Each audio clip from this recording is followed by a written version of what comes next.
Hello? Hello? Hello? Hello? Hello?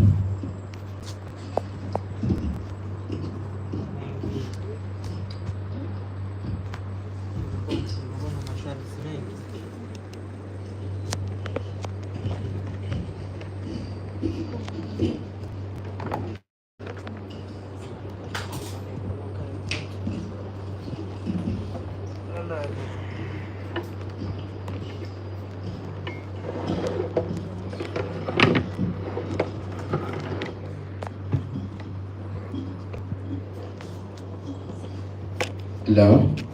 Hello? Hello? Hello? Test 1, 2. Hello? Hello? Hello? Hello?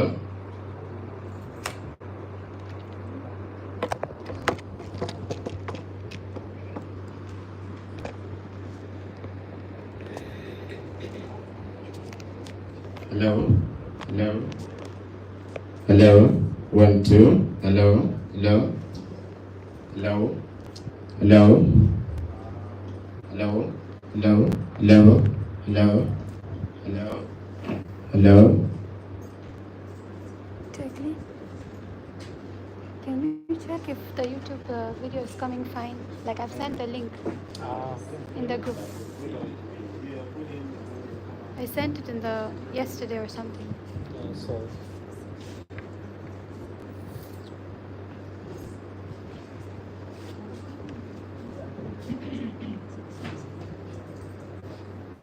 Hello? Hello?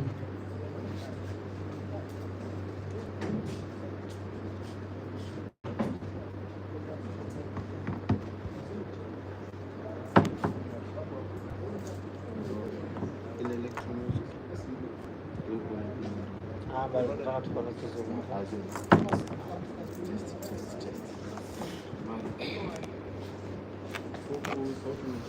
Sorry.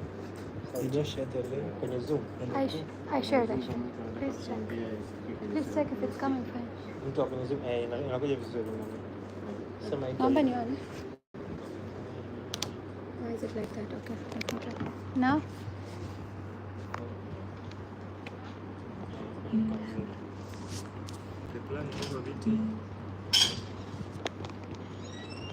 Hello? Hello? Hello?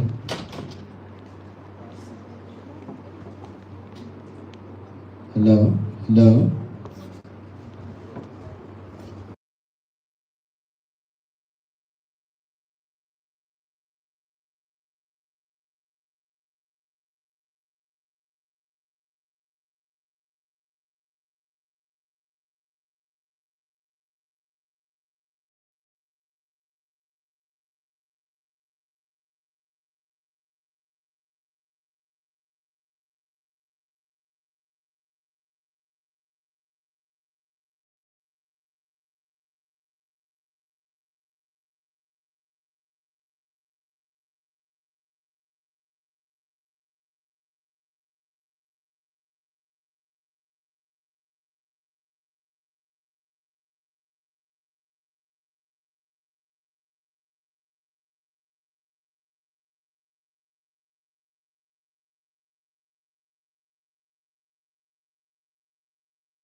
in just 5 minutes tunaenda kuanza.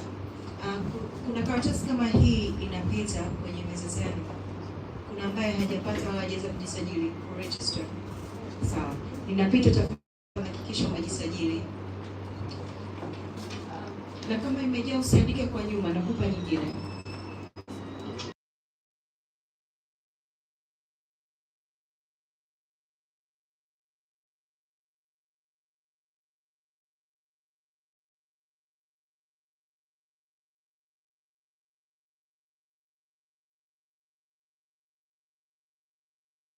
Main speaker for the reason ambayo tuko hapa jioni ya leo.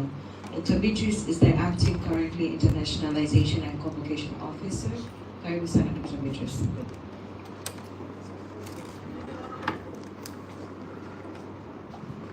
Good afternoon, everyone. Good afternoon. I'm happy to see you all, and I hope others are going to join us. So I'm the acting head of the internationalization unit, and I would like to take this opportunity to welcome Professor Rosemary Eustance. She has been actually the MUHAS Alumni. It was called MUHAS by then. So she has been here, and she will tell us her story when she was here.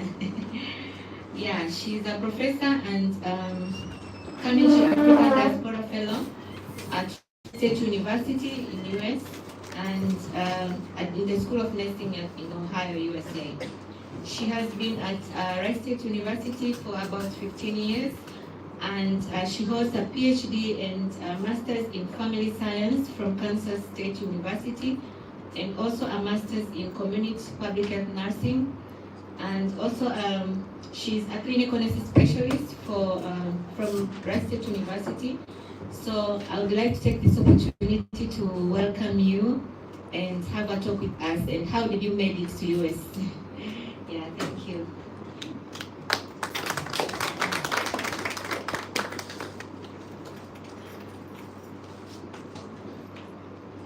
Okay, good afternoon, good evening, everybody. Again, my name is Rosemary Eustance. I'm so happy to be here today, and thank you so much for the opportunity.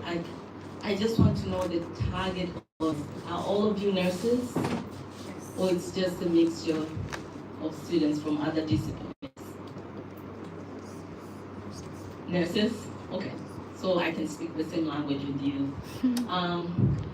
I think I will start doing the presentation first, and then at the end, I'll be able to share my story, and probably you will relate to that story as well. Okay, to just start the conversation, I am at Wright State University, and I've been there for, I would say, 16 years. I started as a research associate in the School of Medicine, and then later on joined the Faculty of Nursing, in then the College of Nursing and Health, and we recently moved to become a School of Nursing. So we kind of joined with the College of Education and Human Services. So now I am under the College of Health and Human Services, and nursing is under that department. So for today, I have a couple of goals that I want to share with you. I want you to identify the nursing education pathways in the United States, and also identify the certification, verification, and licensure processes for international students. And lastly, I would also like to discuss about the tenure track process as a nursing professor in higher education. And I'll be targeting undergrad with a bachelor's degree and above, but I will mention some of the other programs we have in the United States. Next. So, in the United States, we have the following nursing education pathways. We have the licensed practical nurses. I think you relate this to certificate nurses. And also we have the associate degree nursing, who are also known as the diploma nurses if they do their program in a hospital. This is the same as students here in Tanzania who the ones who wear a pink uniform, they do the diploma, right? Yes. Yeah, so it's the same. And then we have the baccalaureate education, which offers the Bachelor of Science in Nursing. We have the Masters. We have different names. We call them Masters of Science, Masters of Nursing Science, and Masters of Science in Nursing. So it depends on the school. So when you're applying or you're looking for schools, just make sure you know which is which. But most of the time right now, we're heading towards Masters of Science. And then we have the Doctor of Nursing Practice. We call it the DNP. This is equivalent to the MD. So it's more practice. And lastly, we have the PhD in nursing. Next. So with the baccalaureate education, it's usually a 4-year degree program. And again, it provides the experience and competencies for an entry-level nurse. Although in the States, entry-level, it's not like here in America, where, I mean, your policies, your guidelines are very clear in terms of the Bachelor of Science in Nursing. For us, we call this as an entry level. However, when we do the exam with the associate diploma nurses, all of us do the same exam. So you take the NCLEX to be certified as an RN through the same exam. So we are not different. However, there's a push right now to make sure we have entry level BSN prepared nurses in all our hospitals. Hospitals will not get magnet status if they don't have enough BSNs. So every hospital wants the money, right? The government money. So they will hire nurses. So you kind of go through an accreditation process. Okay, let's go to the next one. Now, there is a huge demand of nurses, especially after COVID-19. There's a big shortage. We lost a lot of nurses. They didn't want to work in clinical anymore because of, you know, how people handled COVID. And I'm sure even in Tanzania, it was very difficult. So nurses who are about to retire, they retired. Nurses who are young, they went back and did their masters. They didn't want to stay on the floor. So there is a shortage. And now they're recruiting more nurses. Now, RNs will be growing fast, especially in 2026, according to the US Bureau of Labor Statistics. So more nurses, like for example, we had a dip when we had COVID, but starting next year, we have 200 students who are coming to join our program, 200. But faculty, surprising, we lost a lot of faculty. We were like about 60 tenure track faculty, and now we went down to 20. Surprise, we're now 5. So we use a lot of adjunct faculty and very few tenure. And most of the tenure faculty are full professors. We have 1 associate professor and 1 assistant professor. So the need entered by hospitals to incentivize the workforce so that people can stay in the hospital and take care of the patients. So people, the good thing about nursing in America, you can have 2 jobs. So you can work 1 job for 3 days and move to another job for 3 days and make your money and a living. It's a profession that is sustainable. A lot of people come and they get into nursing. We have people, engineers who are coming from different places. They're taking nursing, medicine. They're coming and taking and doing nursing degrees just to make a living for their family. It's rewarding in that sense. And I'll tell you why if you choose to pursue nursing in America. Next. So when you apply to universities or colleges with the nursing program, it's so critical that you kind of look at the admission requirements, because every school has their own requirements. But for international students, it's a little bit tricky. For example, at Wright State, we have a student now, they're doing their masters in nursing, in family nutrition. we did not allow students from other countries to come, but they did the right things, and that's what I want to communicate to you. You just can't apply for a program in the States to become a nurse. It's not easy. It's not easy that way. You have to get all the right things so that when you apply, you have all the admission requirements. You miss one, you're not getting in. Okay? So the minimum requirements to get in like a BSN program, the high school diploma or equivalent, so you can have an associate degree and get into nursing. Now, most of the accredited colleges consider SAT scores along with high school grade point average. Now, comparison with what you have here in Tanzania, you need a GPA. I can say not a GPA in high school. So you need that grade point that you get in your PCB or PCM, whatever classes you have to have a good grade to get in. Now this is just for the person who is entering baccalaureate. And then you have to have the background in sciences and math, which is similar to what you have here. Next.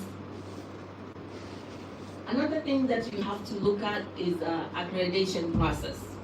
Unfortunately, and I think here in Tanzania as well, you have schools that have been opened, they enroll students, but they are not accredited. So when you come to the States and you are planning to apply for school, look to see if that school is being accredited. That's an important thing, because if you enroll in a school that's not accredited, you might get your degree and waste your money. Okay? So there are different kinds of accreditation, and I will share those with you so that when you look at schools, you know which ones are accredited. Can you go to the next slide? Done. So the Bachelor of Nursing programs, we are accredited to through the State Board of Nursing. So we call it like Ohio Board of Nursing. I live in Ohio. So we have the Ohio Board of Nursing. They will always come every 5 years and assess our program. Are we meeting the benchmark? Are we following the Ohio rule of healthcare professionals? Are we providing what we say we're providing to the students? So if, let's say, you said you're going to offer 56 hours of clinical and things happen, you offer 20, you decided and your program can be closed. So when you're looking for school, read about the school, about that school or that college. Who is the accreditation body and what does that entail? And then also, we have other accreditation bodies like the CCNE, Collegiate of Nursing Education. Others are Accreditation Commission for Education in Nursing and Commission of Nursing Education Accreditation. These are just different kinds of accreditation bodies. We are from Tanzania, where you have one centralized body. We have different ones, and every school can choose what they want. Okay? Recently, just like last fall, like 2 months ago, we were accredited by the CCNE. So lucky enough, our program passed. We were so nervous. The whole fall, it was so stressful getting the paperwork. And we had changed our classes. We went to a 3-program, 4-program, direct. It was just too much. And so we needed all that paperwork. But again, when you're looking for admission, make sure you look at the accreditation process. So these are some of the questions that I want you to take away with you when you're looking for a school in US. Again, ask about the school when you call, when you email. What are your affiliation with clinics, with hospitals in the area? You don't want to go to a school. We have this is a big issue because our students work. They don't go full-time, but the classes are full-time. So you can imagine, I was teaching this fall, and my class was 5 to 8 in the evening, and the students spent clinicals from 6 to 3 in the afternoon. They take a break, and then they have to come to my class. they were not coming to class. Other people decided to go to work because they have to feed their family, they have to pay their bills, and so that can be a little bit challenging for some. So how is the faculty available to deal with a diverse target audience of nurses with different needs? And then also ask about technology. Do they have computers? Like during COVID, we had our students get computers from the library. Are there books that are online that can save the cost? So we have a moral obligation, like faculty, to make sure our students can access the books that we pick. So ask about that. What kind of counseling do they have? It's also another important thing, the interaction between the student and the administration as well as the faculty. So these are just few questions that I'm posing for you to think about when you are applying for school. Next. At the master's level, we have different programs as well. We have entry-level master's degree. Entry-level is just like a person in the BSN, they apply for a master's. And then we have the RN to master's degree. So you can have an associate degree or equivalent to a diploma, and then go through and get your master's. So there are programs like that. And then you have the baccalaureate degree to a master's degree, which is equivalent to the entry level. And then you have dual master's degree programs. Dual means you can come and then you can take an MBA and MSN. So you graduate with two, or maybe MSN and MPH. So other programs like that. So if you're interested in specializing in 2 degrees, choose the schools that have 2 programs so that you take advantage of that. Next. And then we have this wonderful, we are in the process of creating one at my school. We had that before, and then things didn't go well because of resources, but now we are thinking with a big group. We are getting a lot of students who are coming from other disciplines, and they want to get into nursing. I remember teaching, as I mentioned, an engineer, a lawyer, who's coming to do nursing. And I'm like, what are you doing here? Well, I'm tired of doing law. I've been working for 20 years now. I took care of my mom. I want to be a nurse. Welcome. So I did this accelerated nursing program. This is a 15-month program because these students already have a degree. So the only thing they need is taking those science classes, and then we have special classes for them to do their nursing. In some programs, you have accelerated program where they graduate with a master's, but they can't practice until they do the NCLEX to become an RN. These students are the ones who are leaders now. They know what they want. And we keep telling our students who are BSN prepared nurses, you need to be, go ahead and perform well so that you can become leaders. So we have a lot of second degree students who are managing hospitals, they're leaders in research, because they know what they want. They have this background in psychology, social work, nutrition, and all that. So think about that when you're going to apply for a program. Next. Now, another important thing, I know here in Tanzania, you don't have nurse practitioners, right? Not yet, but you're in the process of having nurse practitioners. This has been a challenging thing, especially among us nurses. So whatever programs that you are designing, you have to be careful and make sure you are inclusive of all specialties. So we have the APR model for nurse practitioners. And the APRA model captures 4 specialties. Nurse practitioners, NPs, these are like clinic officers. You have nurse midwives, clinical nurse specialists, and nurse anesthetists. Those are the 4 main, they're called APRN roles.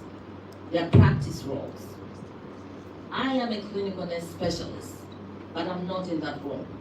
I'm not considered as an APRN because my CNS is public health.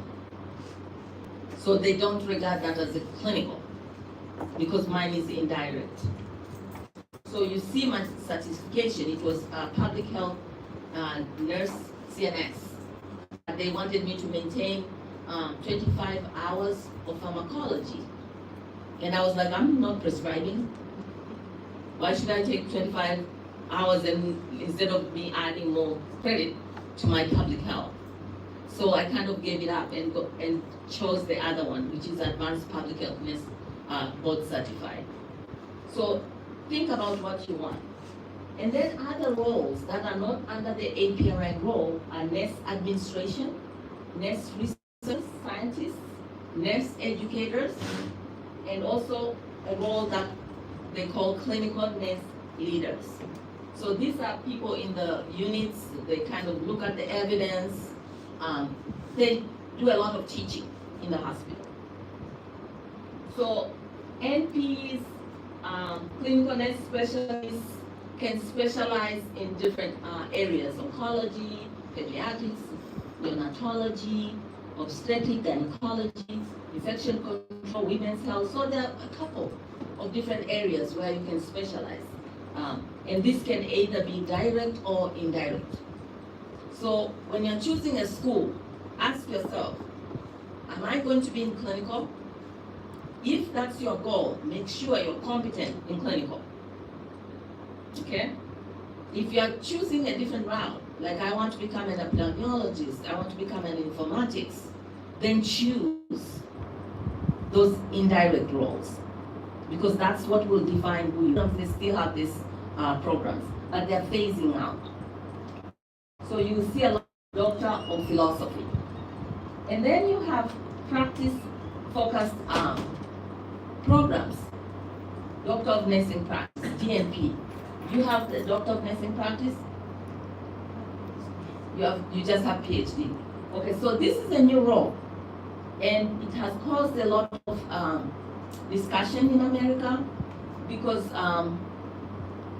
people don't know what they're supposed to do with the DNP, and people want to they want to become doctors so fast.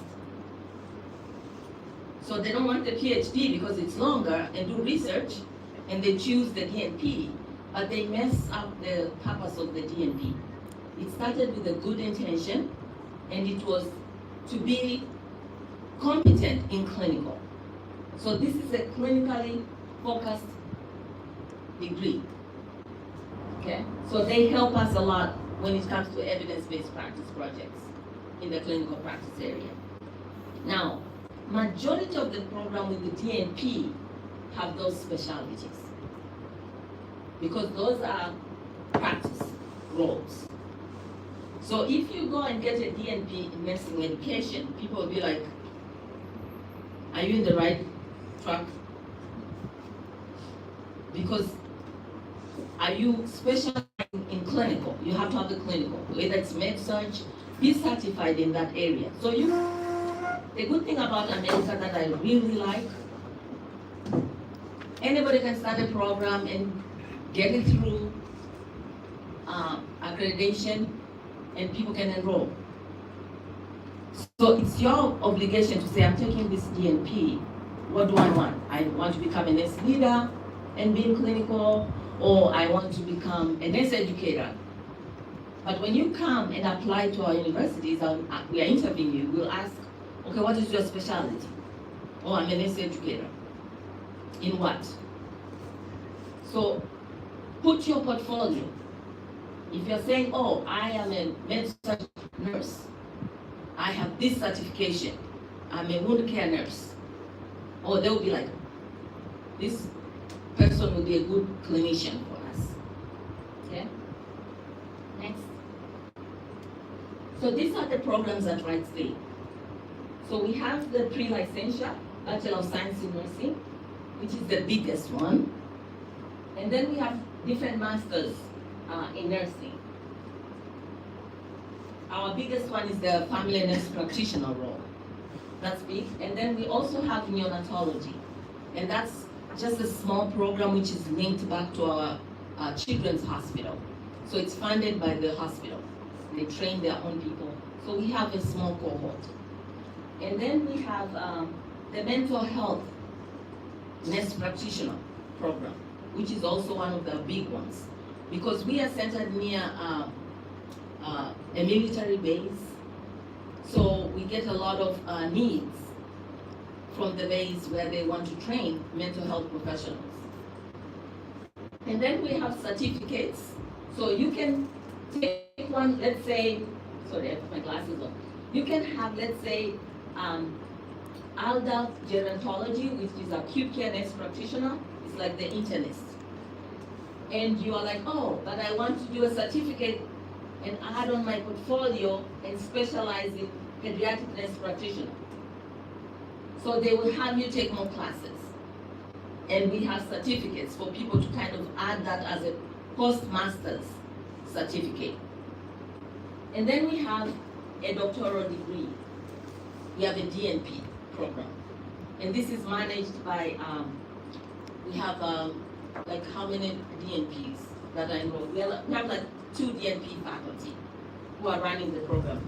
It's kind of like when we wrote this program 3 years ago, it was well known. People loved the program because we were linking the program to business.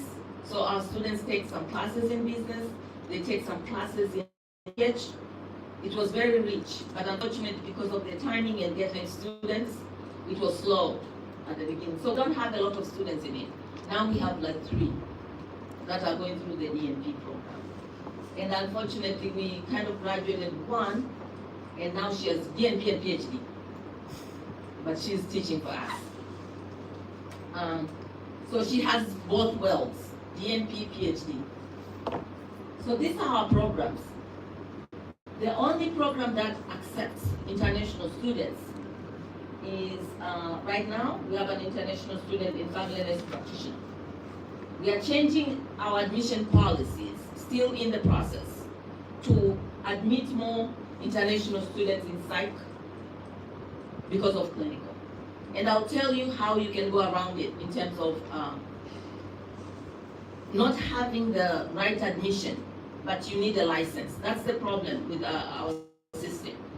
You can't practice in the States and take a class and just graduate. You have to be able to practice.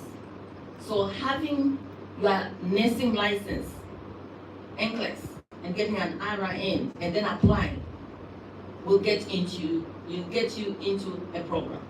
But if you don't have the NCLEX, you don't have the RN, they will never admit you. Because how can they get you to clinical if you don't have a license? Okay, next. So I will walk you through the process of foreign educated nurse so that you see what I'm talking about. If you can click that link for me. This is a document from Ohio and how Ohio foreign educated nurses go through the process. Can you click it? Yeah, it won't show them. Yeah, it's okay. Just exit and then click it. Do you have internet? Yeah. Yeah.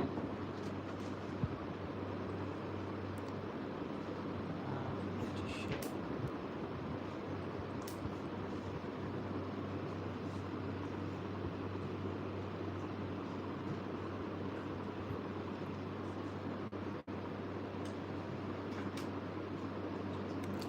Share. Can you go through? It's open here. It can be shared. Oh. Can you exit from the presentation?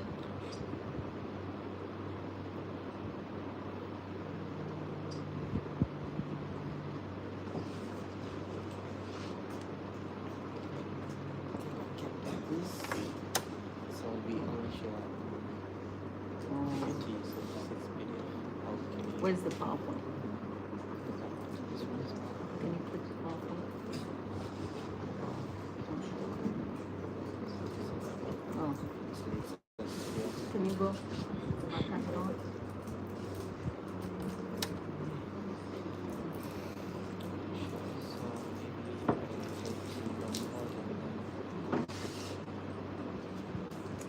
I had when you're applying for a license, and I'm going to use Ohio because that's what I live. Can you go to the next slide?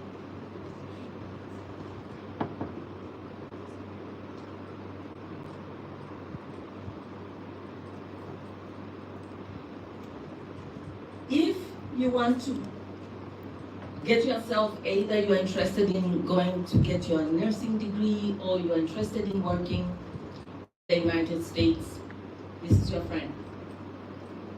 CGFNS. This CGFNS, like for example, in Ohio, they will require you to have a Credential Evaluation Service, CES, full education course-by-course evaluation. You have to have that in order for you to apply to get a license in Ohio and most of the states in the US. So get familiar with this organization. This organization validates the training, it validates your skills, credentials as a global health worker.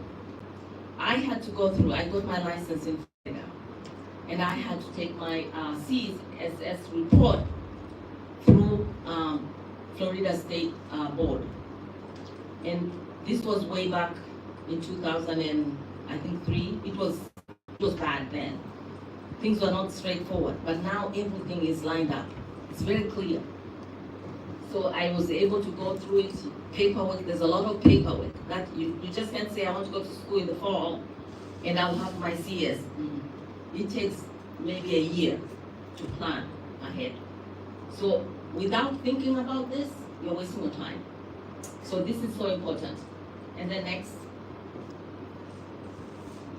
proof of English proficiency. You have to take the TOEFL. In other schools, they have a different kind of exams. So make sure you look at their website, look at their admission criteria. What kind of proof of English do they want? Then go for it. For Ohio, we need TOEFL. And then you have to score 83 or higher on the TOEFL. It's an internet-based exam that you take. So before you even take this exam, practice, practice, practice. One thing that we face, because without passing, you never get your license. So you really have to pass that exam. Then they will allow you to take the NCLEX. So there is a process as well of applying for the NCLEX. And this is part of the process that I got from their website. So you have to apply to the board. You're not just going to, they will ask you, if you apply for the NCLEX, they'll ask you, which state are you applying to? So you need to choose, like, oh, I'm going to Washington. Or is it Florida? Or is it California? You have to know the state where you're applying for and know their requirement and apply. Don't just do the exam without knowing. They will not allow you to do it. And then once you're cleared and they have your paperwork, then you're allowed to sit for the NCLEX. And that's another ball game. The NCLEX is a difficult exam. It's not easy. For us in the state, in order to be accredited, we have to have a pass rate for our students. First time pass rate, they have to pass. So we push our students to learn how to take the NCLEX so that we get good scores, because that also helps us to be viable at the university. Otherwise, they'll close our program. So we want students to pass first time. Unfortunately, the data in the States shows that a lot of our students who are failing in our schools are international students. They don't pass the exam first time. They do it second time. And that's a problem, and I've seen it. I have advocated for students at my university. It's not easy sometimes explaining why. So when I have an international student, I'm like, you have to work harder. Sorry. You have to work harder because you have to have the first time pass rate. Now they've changed the exam. It's called the NGEN. I think when we move to the engine exams, which is adapted questions that have case studies, our students were scoring very high. So we were so happy. After COVID, we were worried that our scores would be very low. But now, at my school, we are at 97%. The national average is in 87. So we are doing very well. Even more than Ohio State, our big Ohio State, our competitor. They are not doing well like what we are doing. But we did a lot of work to prepare our students to be able to answer those questions. It's not like just memorizing. Next.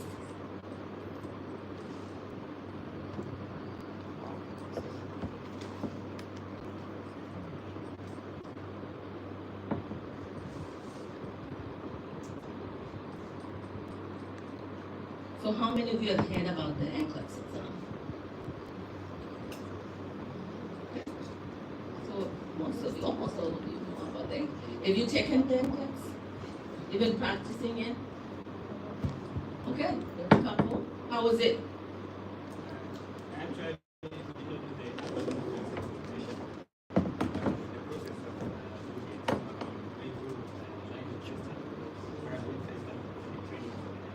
Yeah.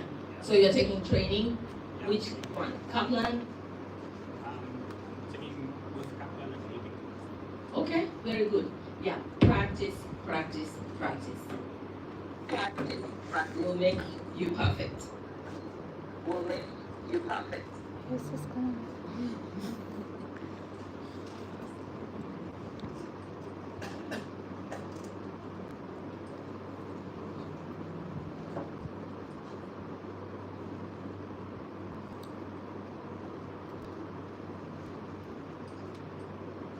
Okay, so I also wanted to add this, besides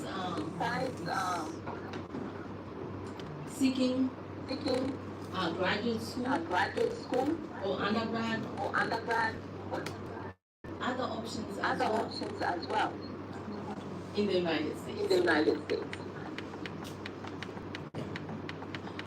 There are people who want to work. I get a lot of requests from students, from new people who come to the United States, practicing nursing in Tanzania, and they're like, how can I work as a nurse?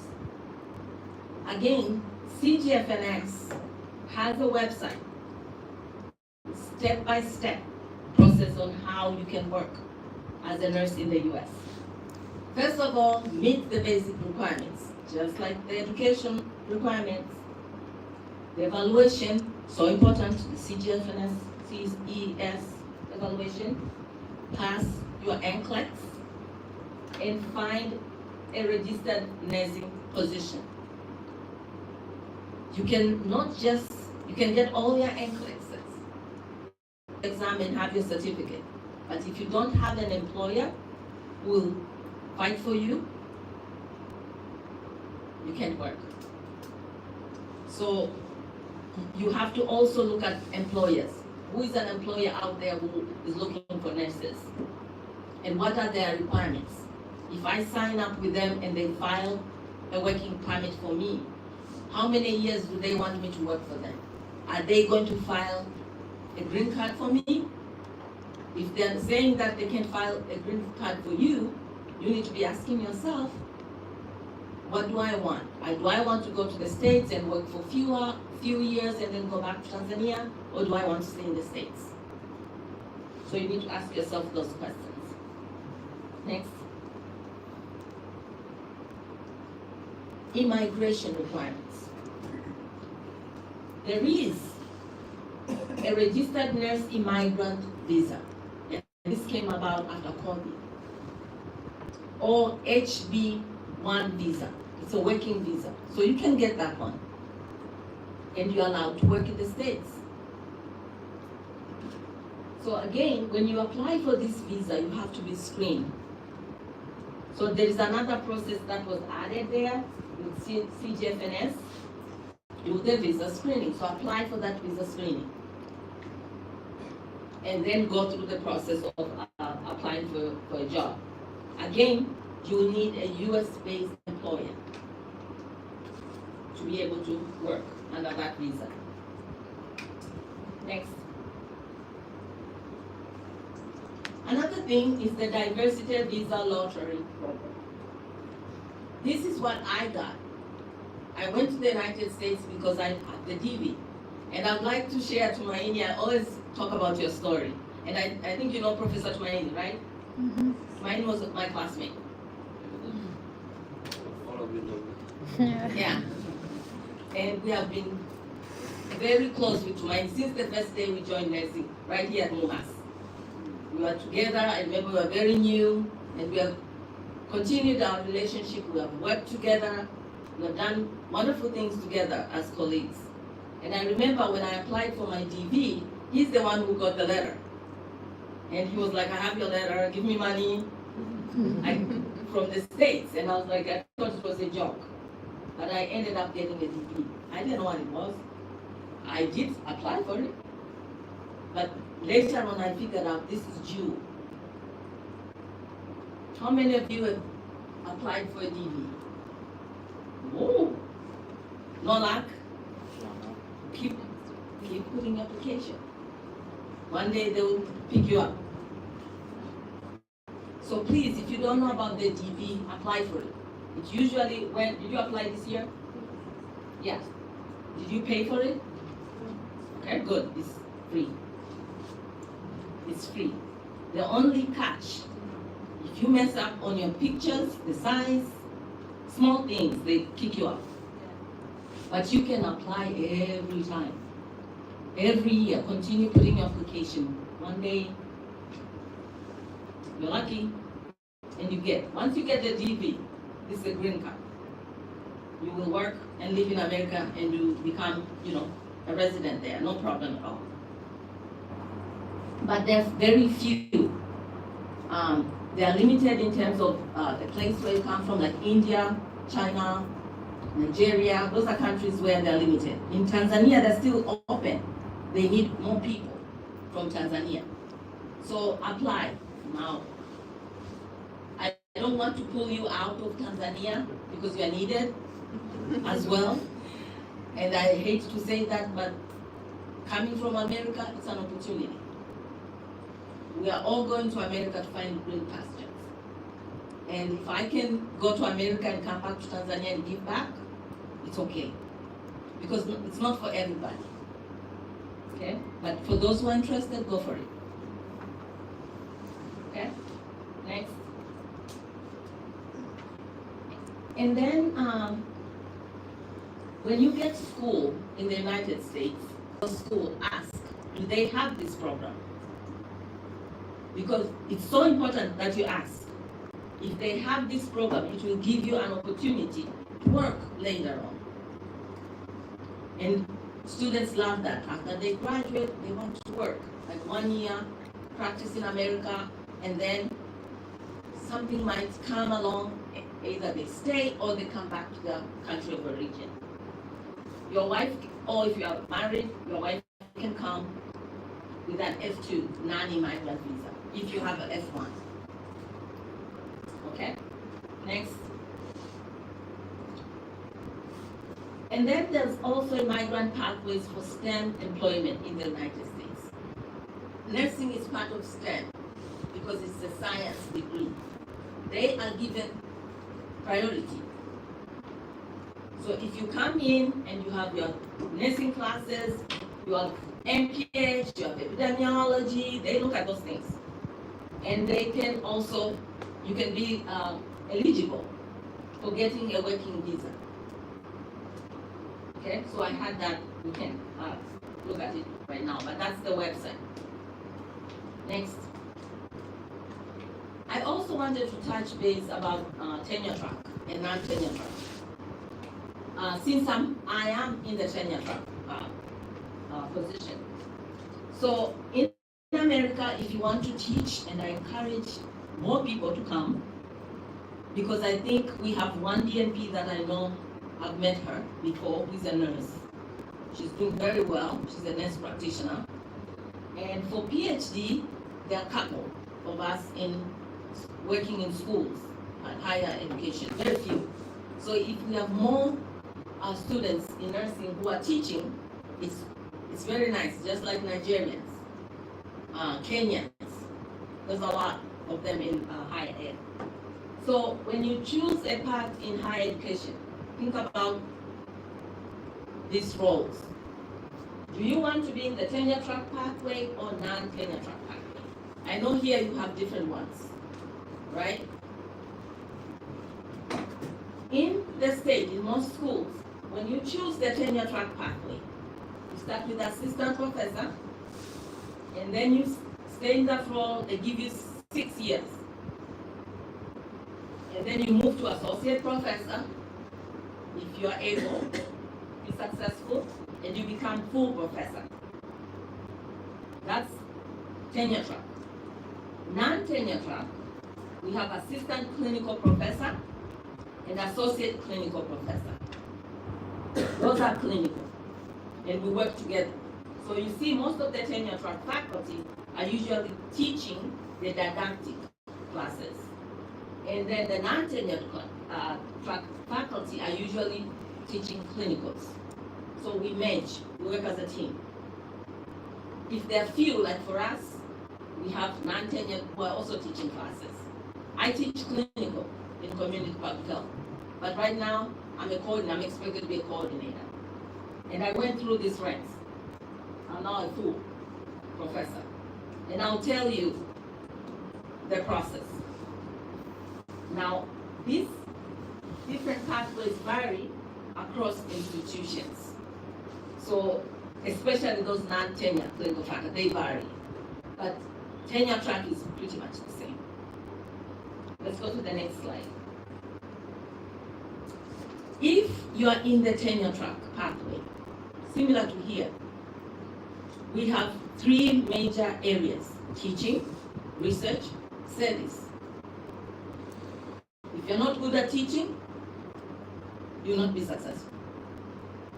If you're not good at research, you'll not be good. You'll not be successful. And service, which means you're going to conferences, presenting, holding positions. Like in my school, Wright State, we are not a research-intensive university. Depends on, nursing department is not, because we don't have a lot of nurse scientists. But when I came in, it was research-intensive. So I went and got my tenure as part of the research-intensive pathway. We have 60% teaching, 20% research, and 20% service. And that's how you are evaluated. So when you are in the assistant professor track, they give you 6 years. During these 6 years, you teach, you do research, you do service. And then you have to publish. We have a lot of people who left because they couldn't meet the criteria. And if you wait until year 6, you do not want to be kicked out. By year 5, you're like, I'm not gonna make it. People move and go to another university and start all over. So a lot of people, when you're assistant professor, it's very stressful. Once you get your tenure and promotion, you become associate. So you are reassured of your job. As an associate, you can relax and take a break. A little bit, I didn't take a break. I was like, you know what, I'm going all the way in getting my food. It wasn't easy. My kids missed me so much. I stayed awake for a long period of time, writing, publishing, looking for grants, running around. But it was very fulfilling when I got my full professorship. So now I am tenured and full professor, so I'm reassured my job. However, things have changed. Laws have changed. Now we also need to produce teaching, research, service. Although I'm reassured of a job, but I need to write grants. You have to be doing something. Okay? So that's the tenure track. So if you choose to go in this track, just know it's not gonna be easy, but if you have a good portfolio and get ready, and I'll tell you how you can do it, you'll be successful. Next, I think that's almost the last one. Now, this is the catch. There's no free education. All those certifications that I mentioned earlier, the processing and everything costs money. It's a lot of money. So when you're planning whether to go to school, whether to go to work, you have to have a budget. Because a lot of people fail because they don't have the money to pay for their certificates, certifications, they don't have money to pay for the NCLEX. NCLEX, I was just looking yesterday, it was like $400. CES is like $300. It's a lot of money. And if you don't know the process, you're just doing trial and error, it will cost you more. So read and understand the process. Those are the other fee structure. And then it comes to tuition. It's very expensive. That's right, states. If you're taking a master's, 11 to 18 credit hours, you pay $12,000 out of state. It's a lot of money. So think about that. A lot of students who come, they want to go to school, and I think I have another slide that I'll share. Yeah, go to the other one. Look for international student scholarships. I think we are at the embassy today. What did he say, the ambassador? Somebody asked a question, like, are there scholarships? They are not right there. They're not very open. You need to ask. So whenever you email a school, ask them, could you have graduate teaching assistants for international students? Do you have graduate research assistantships for international students? If you don't ask, they will not tell you. And then there are others that you can get that are called merit-based scholarship. You do well, you get A's, and you're doing, and international students do well. Once they get it, they fly in colors. All this, they grab all the scholarships. And that pays your education. If you get a graduate teaching assistant, they give you a class. So you teach for the school. You can teach in the lab, and they pay for your school. So you don't pay that $12,000, and they give you a stipend to survive. Okay, it's not much, but that's what paid for my PhD and for my second master's. I didn't pay anything. I just bought books. But pretty much it was paid for. But you have to ask. Next. So, in summary, I'm leaving you with the 5 rights. I think we all know that thing, right? Whew. Remember those old days. Okay? So I made my own. So these are the 5 rights of successful nursing opportunities in the United States. The right person. You have to be the right person. Okay? If you're not the right person, this is not for you. Find happiness right here. Find a school, there are good programs here. And I don't know if it's okay to mention one student that I've worked with, but I like to bring that student, and you all know him, Mr. Kachunzi Mtalema. You guys know Kachunzi? Yes. Kachunzi, he was supposed to be here. I think he's coming maybe tomorrow. I've shared his success. I met Kachunzi in a WhatsApp group, and I saw him posting about his book.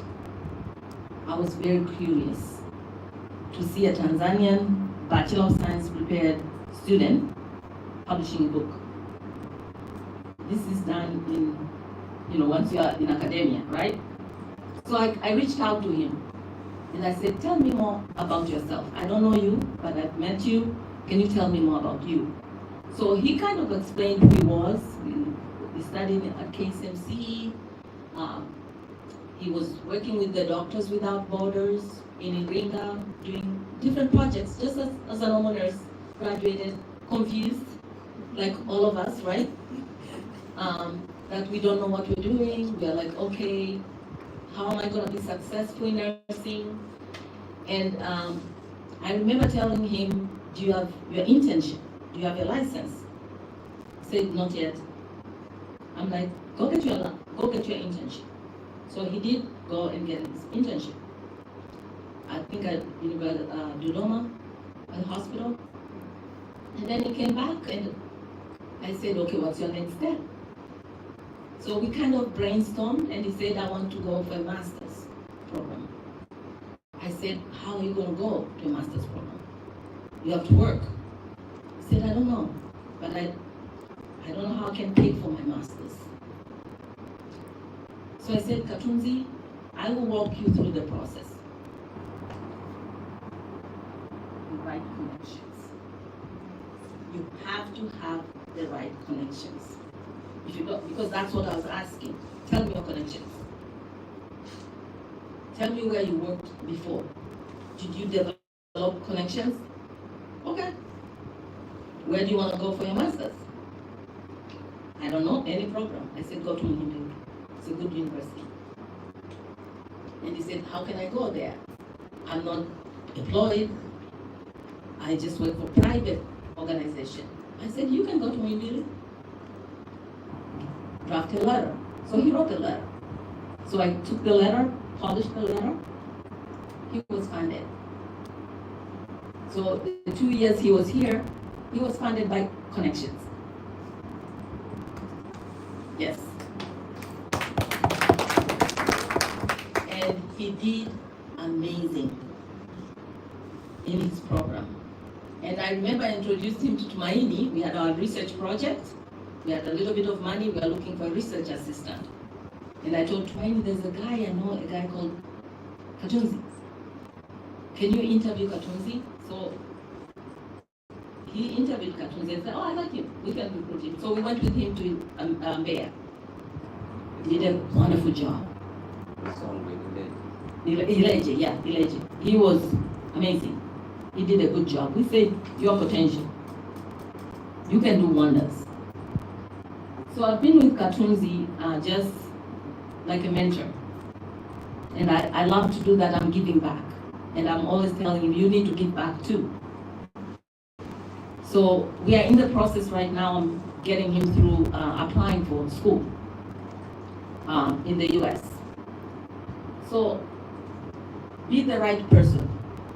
To me, he was the right person. When I asked him something, he did it. And I'm not that easy sometimes. I'm a little bit tough, but tough with love. Because you come to me, you're like, I don't give you, I won't spoon feed you. I will just tell you, send me your CV. If you send me one page, I'll tell you, I don't know you. You tell me more about you. And if you don't know you, then I'll be like, did you do this in school? Oh yeah. I don't see it on your CV. So you have to be the right person. You have to have the right education.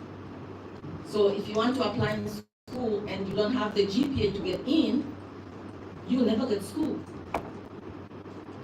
But America, their GPA is kind of like 3.5. So MUHAS students, you guys, you rock, right? Academically, you rock. So you can get in. Okay, you have the right education. And then another thing is the right source of funding or scholarships. Because if you don't have scholarships, you can't go. If you are married, that's another issue. Maybe it's hard leaving your family. We always have family here. And if your family is like, you have kids, you know, you have a wife and you want to go to America with your wife and get school done, you're looking for trouble. If you don't have a full ride, if you have a full ride, it's not a problem because everything will be paid for, right? But if you're going to, as an F1, you can work at the university for 20 hours. Work, and school in America is hard because not only you are trying to adjust as an international student, you are also trying to adjust in the system, the educational system. But once you master, it becomes easier. The right time. Again, if you want to go next year, you plan a year before. Don't wait, so that you have all your paperwork, and then leave like 6 months to kind of see where are the holes that I can fill out. So remember those 5 rights. Next, I think that's the end. I just want to acknowledge the International and Convocation Unit for giving me this opportunity to come and talk to you. And I hope I gave you something that you can take away to find your own path. We are all different. So find your own niche, something you like dearly. I worked in med surgery and I was like, it wasn't my cup of tea. Because I started grouping people. So public health made a lot of sense to me. But if you like clinical, and if I stayed in clinical, I wanted to become that nurse scientist in clinical because I knew I had the skills. So find your niche. I know the environment sometimes is hard here. When we were in Bagamoyo, the conditions were not good, but I think still you can become a leader in that environment if you don't shy away. I learned to become a nurse in America, a new nurse. I was so nervous. Remember, I had my BSN, I had worked, I was a teacher here at the school, nurse teachers, but when I went on the floor, everything was different, high tech. So I didn't know my technology, because I knew paperwork, care plans, paperwork. But now I had to learn technology. That took a lot of my time. And then not only that, food. Simple things. The patient would call you, how can I have sherbet? And you're like, sherbet? And I'm like, I can find sherbet in the med cart. And they kept looking at me like, you don't know sherbet? I'm like, sherbet is a medication? What group? What brand? And they're like, oh, come on, let's show you. They open the fridge, this one. Oh, it's an ice cream. Patients were angry. Then I told myself, no, now I need to learn. So when I go to clinical, have a chance, I work with PCTs. I don't know here you call them nursing assistants. I work with them. They teach me everything. And then I work with nurses until when I got it. So those small things. So even here, learn from the diploma nurses. Like when we were in clinical, the diploma nurses were so good for us with our students. Look, they learn together. So take that opportunity. It's hard at the beginning, but get those skills. Because I had to do 2 years of clinical because I needed those skills in America. So if you want your transition to be easier, whether you're in school or not in school, working, get those skills. Okay, and you just need med-surg. You don't need to be an ICU nurse. It's much better, but just basic med-surg. Okay, and that's it. Thank you so much for listening, and I will take questions.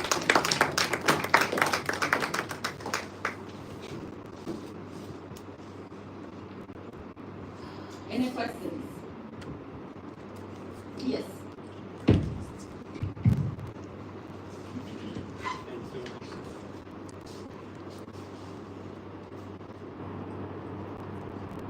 Plus, long plus, long plus, long plus.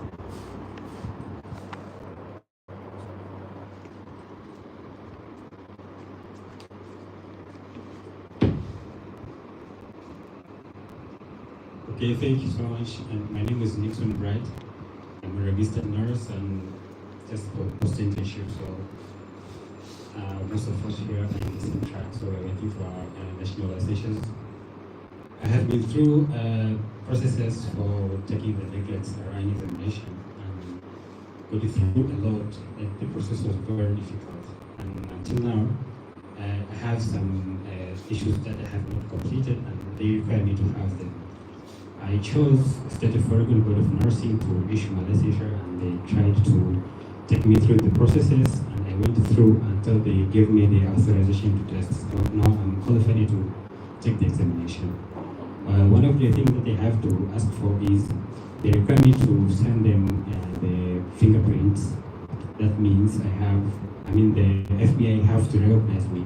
And one of the issues that you have to, you need to have is that for the FBI to recognize you, you need to have a U.S. Social Security number or taxpayer number. You can't have that while you are in Tanzania. And it requires you a lot of processes to be in the U.S. or to find legal procedures for the U.S. members to recognize you and give you either the taxpayer identification number for you to be recognized by the FBI, and the license will be issued to you. Now, that differs also from other states. I've been researching and found that not all states require fingerprint verification before issuing the license. Now, do you have anything to tell us or to tell me how am I going to go through that, or what should I do? Yeah, you answered the question. We have 50 states in the United States. All of them have different rules. Find the right place. So it doesn't work here, go for the one that works. So read those Ohio, Board of Nursing requirements. Since I have already applied for NCLEX, for you to change a state, you need to have the primary licensure of the first state you have applied for. So now, if that won't be easy, I also want to ask, as maybe I find we have various online members looking for work for the nurses, and the top level categories that you have to pass, you have to have been taken the NCLEX and passed the examination, even before you do not have the licensure.